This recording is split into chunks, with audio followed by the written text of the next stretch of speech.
A good evening, ladies and gents, this is Nerdity here, and welcome to this Games Guide edition of Medieval 2 Total War, where today I'm going to take a detailed look at just how diplomacy works in this game.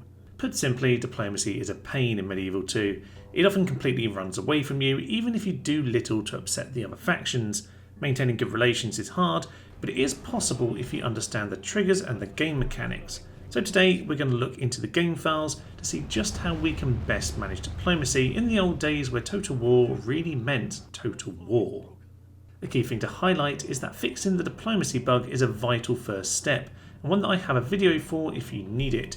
My commentary from here on in assumes that you've made this small but vital fix. Diplomacy is measured by two parameters: your global reputation, so whether your word is deemed trustworthy or not, and your faction stand-ins, which varies from faction to faction. Now, most of your actions in the game affect your diplomatic standing in some way, and depending on difficulty, even doing nothing can make you hated the world over. Firstly, I'll explain just how relations are calculated in the background of the game. Secondly, we'll move on to assess how difficulty settings and game state passively affect diplomacy. And finally, we'll look at some practical advice for improving relations in your next game of Medieval 2. If you look at the desk_faction_stand-in file in the data folder, then you'll see a breakdown of the triggers for diplomatic relations. This does require unpacking the files, which is a simple process that I do have another guide for if you need it. Once inside the file, you'll see that all diplomacy is measured by a value scale of -1 to +1, with 0 being neutral. A variety of actions in the game will affect your faction and all global stand-ins. Now, in the game, you won't see the numerical value, but instead you'll see a phrase describing your relationship, which is pretty self-explanatory. Here is a breakdown, and you can pause the video if you want to look closer. I may have missed one or two, but you get the picture. So how exactly do these numbers work? Well, in the previous video we looked at how occupying or exterminating a city affected your reputation, so let's take that as an example. You can see that occupying a city increases your global standing by 0.05, and exterminate a city decreases it by 0.05. That's fairly simple to comprehend. However, the faction stand-ins use a divisor, and so every calculation depends on your current stand-in with the faction. It does involve a bit of maths, so let me break it down for you. Basically, it takes two parameters. It takes the target value, in this case going up towards 1.0, and it has a divisor, which is this one here, in this case 20. It takes your current reputation, your current standing with another faction, and moves it towards the target. The smaller the divisor, the more dramatic the change in reputation. Now in practice what that means is this: let's say our relationship is fairly positive, it's 0.6, and if we occupy the city here, we're going to get it normalised by 1.0 over a divisor of 20. So if we do the maths here, it's going to be 1, and then take away 0.6, so that equals 0.4. We then need to use our divisor of 20 to get 0.02. So we can make a little note of that. So now basically what we need to do is add that on to our original number there. So add 0.02. And this is going to be our new level of relationship. We've now got 0.62 as our relationship with this faction. So it does a tiny increase onto our general relationship. What if we have a bad relationship with the faction then? Let's say, for example, that we have a relationship of -0.8. So if we go through the maths this time, we'll have 1 plus 0.8, and then we need to take the divisor of 20, and then 0.09. So we're going to have to add that on to our original standing. So original relationship was -0.8. We need to add on the 0.09. Now this is going to be our new relationship, -0.71. Now you notice that's actually gone up by a significant amount, much more than when we already had a good relationship. And that's essentially because if your reputation or standing is bad, the good deeds will improve it a lot, and indeed the bad deeds will damage it only a little. Now that we understand the basics, let's look at how difficulty and game state affect diplomacy. Now firstly, the triggers in this file are not impacted by the difficulty level per se. Instead, what difficulty does is to simply shift your faction's standing on every end turn. Do note though that difficulty doesn't alter your global stand-ins, and the AI are all considered to be playing on normal. On easy, your faction standing will go up from 0 to 0.02, in essence always rising. On normal, it will aim to stay neutral, staying on 0. On hard, it will fall from 0 to minus 0.01, always falling slightly. On very hard though, it will fall from 0 to minus 0.025, falling by a significantly higher amount. I've added a little graphic here to show you how the difficulty level will have affected your faction standings over the opening 10 turns. You can see that on very hard, the player has to actively work to keep relationships alive. The biggest downside to this mechanic is gradually having terrible relations with far-flung factions, simply because you've never met them. This is a familiar anecdote, but not strictly true. The likes of Russia and Portugal need not hate each other. The most important thing to remember is that your reputation precedes you. In games where I attained a strong reputation, I noticed I had positive faction standings with far-flung nations.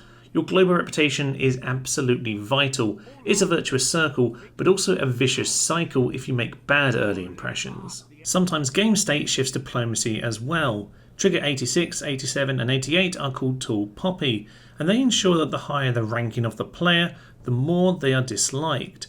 Now all faction standings go down each turn at a small divisor of 90, but as you climb up the rankings into 5th and 3rd, this further accelerates, with more debuffs being piled on top. Trigger 89, 90 and 91 compounds this by helping lower ranked factions increase their relationships with each other. This works both through your ranking being low enough, but also through your faction score percentage, which you can see on the end turn screen. Now at the start of the game, for example, Russia is 18th overall, but still has 31% of the Byzantine score, which is too high to trigger this effect at the very start of the game. The global standing is affected by very few things, but it is vital to get it positive early on, as trustworthy factions greater than 0.1 will have their trustworthiness increase over time at a low divisor of 100, and this increases more at 0.4 when the divisor halves to 50, whereas the inverse is true for untrustworthy, which begins at plus 0.1, gradually decreasing your global standing and getting worse from minus 0.4. It is a slippery slope. So all of those things go on in the background. They're essentially passive and you can't influence it all that much. It's just something to be aware of, but what about some practical advice then? Firstly, let's take a look at some of the worst things you can do, some of the things to potentially avoid. Now whilst these may seem obvious to you, you might find that the balance of how actions are weighted is surprising in some cases. So here are the worst culprits for your diplomatic relations. The list of transgressions in the file is available for your viewing pleasure. I won't list them all, but suffice to say that invading, sieging and taking settlements is obviously bad for relations, especially with a divisor as low as 5 for each of those acts. But taking settlements is a necessity in this game, so you'll have to accept these hits. What really ruins your relations, however, is when you add blockades, sabotage, bribery or assassination attempts into the mix. All of these are as bad as taking a city with that same divisor of only 5. Boat battles in particular rack up the points quickly, as they are rarely definitive and should really be avoided if you ever want decent relations again. I have looked at the choice of exterminating or sacking cities in a previous video, and I will look at the issues of executing prisoners in a future guide, but both of these can really be dangerous as they affect your faction relationships and your global standing. A drop of 0.05 for exterminating is steep, and a mere 0.02 for sacking is the much better option most of the time. Prisoners have the same issue. Executing prisoners is a 0.025 hit on global standing and is also significant to your faction relationship. Bear in mind, the effect is lessened when there are 80 or less prisoners or when there's no general involved, and we'll look more closely at this choice in that future video. Finally, breaking alliances is a hugely negative action. Even a courteous and diplomatic break-off is worth 0.1 globally, and a divisor of 10 to your relationship with the faction in question, but a trail is worth a whopping minus 0.5 to your global reputation and a divisor of 5 to the faction in question. It is always worth breaking off an alliance before the backstab, and best to avoid alliances that you are likely to break further down the line. With all that in mind, let's look at some of the ways you can increase your reputation and relations, starting by occupying cities and releasing prisoners. Assuming you've implemented the bug fix, occupying cities is a simple way of maintaining good relations while still expanding, particularly in the case of rebel settlements, as you're not upsetting one of the traditional factions, and your relationship with the rebels will always be reset to -1 at the end turn anyway. It's worth saying that you still lose relations when attacking an enemy city, even if you do occupy, but the occupation lessens the blow, and importantly, it's a rare case of improving your global reputation by a good amount of 0.05. Releasing prisoners is another way of placating your enemy by being chivalrous. A global gain of 0.025 for releasing over 80 prisoners is huge, considering how often you're going to be able to do this.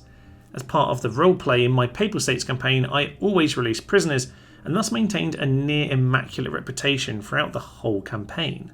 Next is marriage. Now, a marriage between factions is uncommon, but princesses can pull off this rarely utilised feat. A marriage gives off a one-time faction boost of 0.2, which is big. There is a second trigger on marriages, which is a little bit less clear in the files. It gives a divisor of 20 for a marriage between factions. It says this applies when update attitude is enacted, which I think is every turn. In short, marriage is a great way of making friends that last. Just beware though, stealing their general in a matrilineal marriage can be dangerous, as whilst it strictly has no negative effect and it still incurs all the positives, you do tend to end up with a general in their territory, which is bad. You are just trespassing at that point. Try to do this in neutral territory if at all possible. Next up is alliances. Now, declaring an ally is obviously an immediate boost, a boost of 0.2 with that faction and a small increase for a divisor of 50. Allies though can be dangerous if you're not careful. Almost every transgression trigger on the list includes effects of the faction attacked and their allies as well as their enemies. You can make gains with an ally by having mutual enemies, but these shared wars cause your relationship with your common enemy to fall way faster. A tangled web of alliances can cause you to inadvertently ruin relationships with other factions while you take on this enemy. Nonetheless, helping an ally in battle is one of the best ways to improve your standing globally. Globally improving it by 0.1 each time you fight with them. A one-off 0.2 boost to your allies' relationship as well, and a third boost to a divisor of 20 to any of your allies' allies, if you're still following. Basically, it's really good. Any chance you get to join in, even if you do nothing in the battle, you should absolutely do it. A couple quick and obvious ones to finish us off then. Trade tends to be something we forget about after the early turns, but simply know that trade is worth a 0.7 boost on its own, as well as divisor of 50 with a faction. So it's always a welcome early boost to relations, and of course this will help build the virtuous circle if you are quick to implement the advice from this video. Finally, we come to bribery. When all else fails, good old-fashioned bribery will do the trick. For every 1,000 gold given as a gift, a divisor of 50 is applied.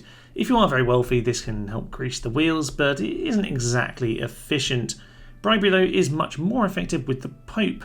In fact, half of this file is entirely about the Pope and we haven't looked at it at all yet, so that will have to be a whole separate video because my lord is handling diplomacy with the Pope, not the bane of every new player's existence. He is tameable though, and with some of the basics of Medieval 2 diplomacy covered here, I think we can leave the guide here for today. Thank you for joining me on this guide to diplomacy in Medieval 2 Total War.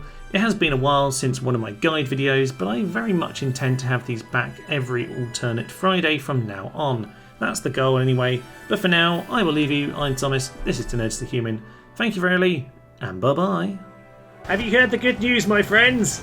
Here's the good news! It's the Pope! Has the Pope ever done as badly as I'm doing as the Pope right now? God only knows. God only knows. Down goes the spoon of destiny. And there he goes! It took every last bolt we had.